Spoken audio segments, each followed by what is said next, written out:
Good morning to all of our graduates. On behalf of your teachers, on behalf of the Hebrew College Board of Trustees, on behalf of the entire Hebrew College community, I am delighted to congratulate you today and to wish you a warm and heartfelt Mazal Tov. To all those who have supported you along the way, to those who have rooted you and who have rooted for you, family members, spouses, parents, grandparents, aunts, uncles, siblings, children, mentors, colleagues, community members, friends, and chosen family. Thank you all, and congratulations to all of you as well. It is such a disappointment not to be able to gather together in person to celebrate with all of you this year. We know this is a heavy loss for you who have looked forward to this day for so long. We very much hope that you will come back next year to celebrate with us in person, to be honored and recognized in the embrace of this community. And still today, we are overflowing with gratitude, pride, and joy as we gather virtually to mark this milestone with you.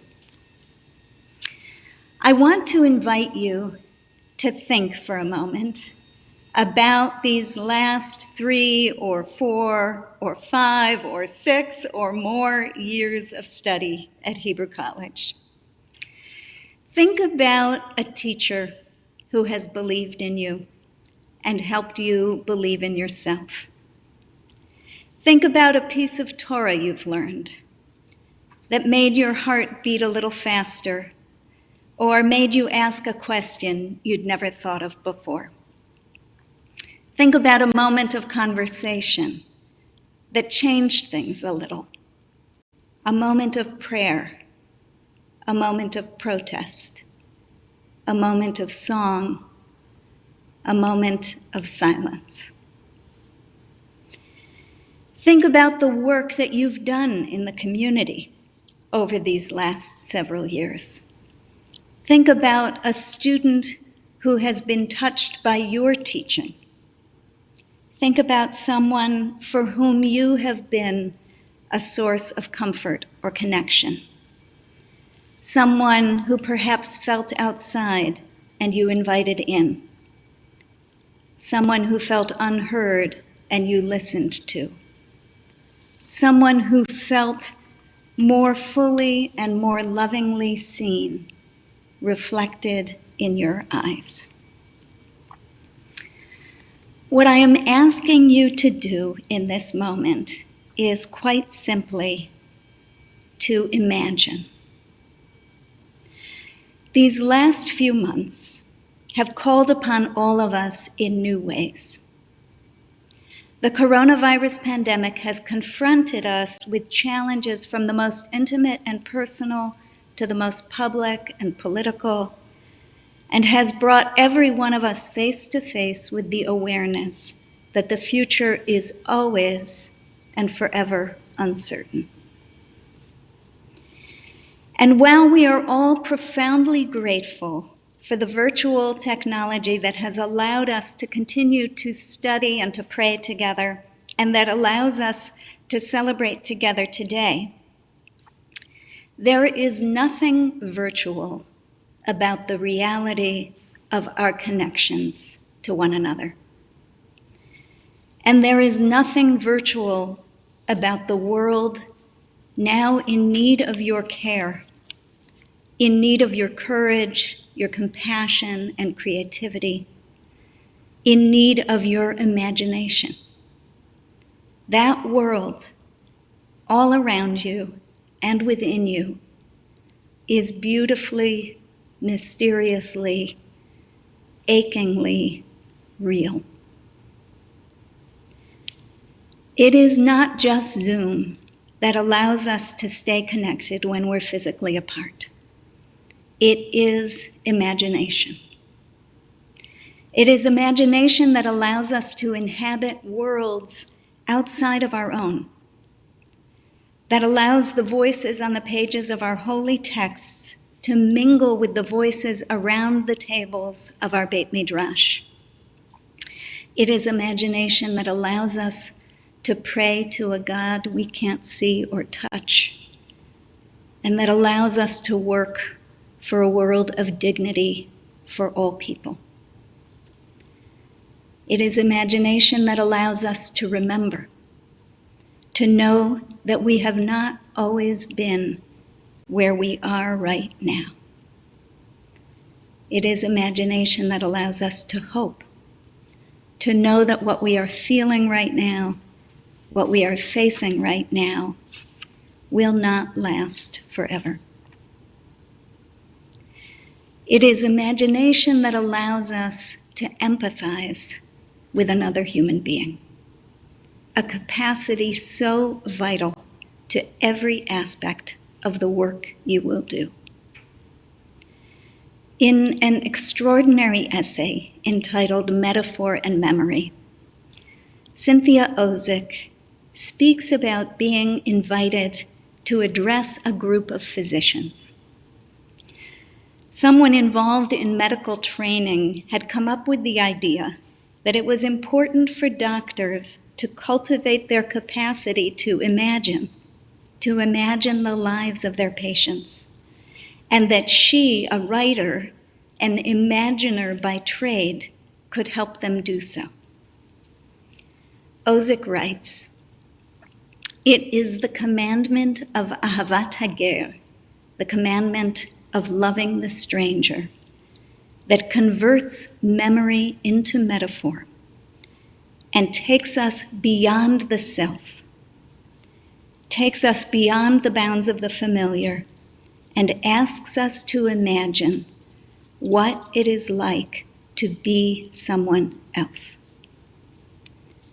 You know the heart of the stranger because you were strangers in the land of Egypt." It is imagination that allows us to pursue justice, to know that the world as it is not the only possibility, that there is another way, that there is a better way for us to live with each other and to live with the earth that is our only home.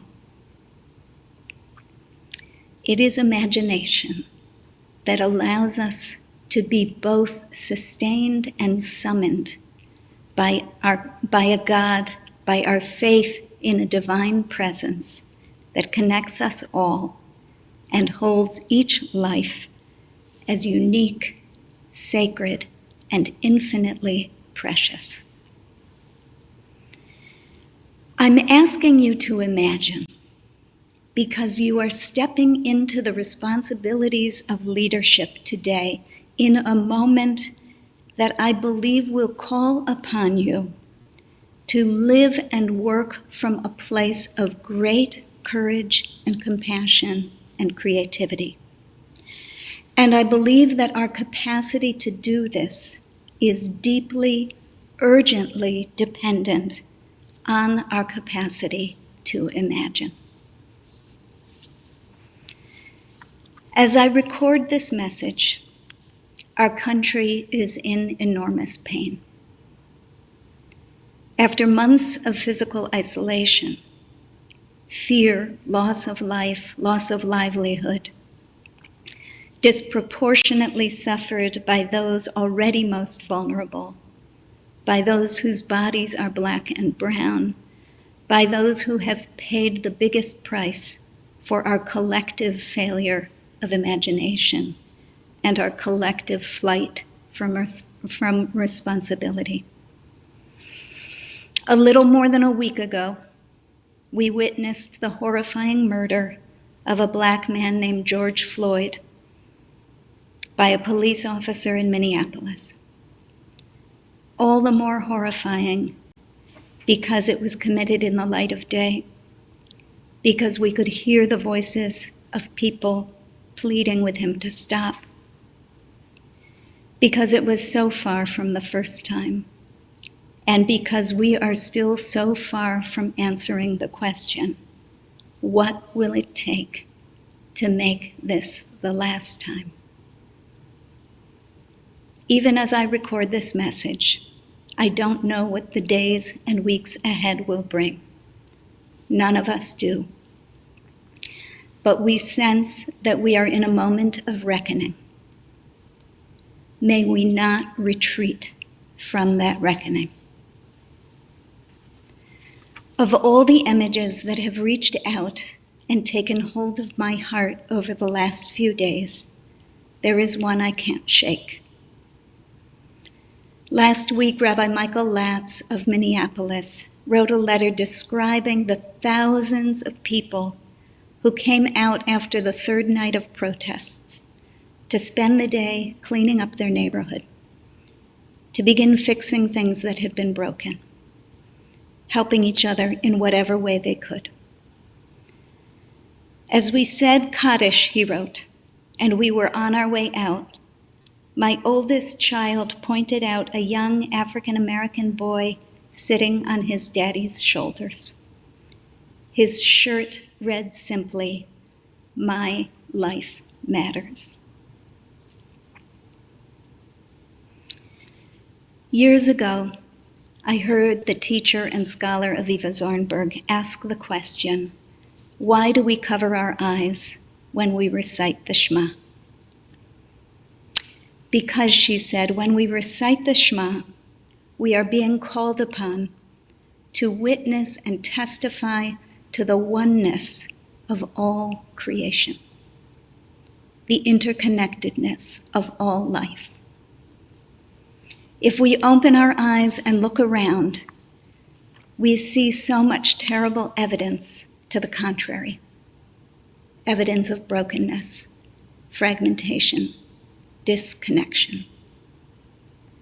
The Shema asks us to close our eyes, to use our imaginations to see what cannot be seen by the human eye, a life-giving God in whose eyes we are one, in whose eyes it is inconceivable, unimaginable, that the life of any child, the life of any human being, does not matter.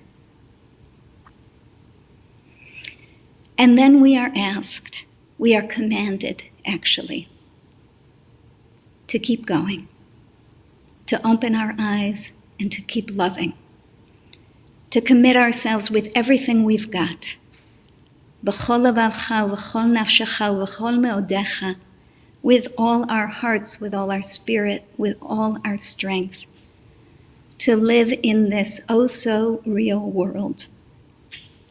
Sitting at home, walking by the way, lying down, rising up, step by step, word by word, day by day, bringing the world that we see a little closer to the world that might be. I leave you with an image from this week's Torah portion, Be'alotcha, the image of the 7-branched menorah, which was to be lit at all times in the tabernacle and in the Holy Temple in Jerusalem. Eventually, this light came to be known as the Ner Tamid, or perpetual light. And to this day, a special light is lit in every synagogue to fulfill the Torah's command to keep a light burning always. The Ner Tamid is the light of imagination, of courage, of memory, of hope, the light of God's presence among us. This is the light that you have dedicated your lives to tending. The Iturei Torah says that the Ner of Ner Tamid can be understood as an acrostic for nefesh ruach, a soul with spirit. And every person must light the Ner Tamid in her own heart, not only in the tabernacle or the tent, but michutz laparochet, outside the curtain, in the street, in the marketplace, every day, with everyone we meet. May we continue to be part of each other's lives, helping each other tend this light always.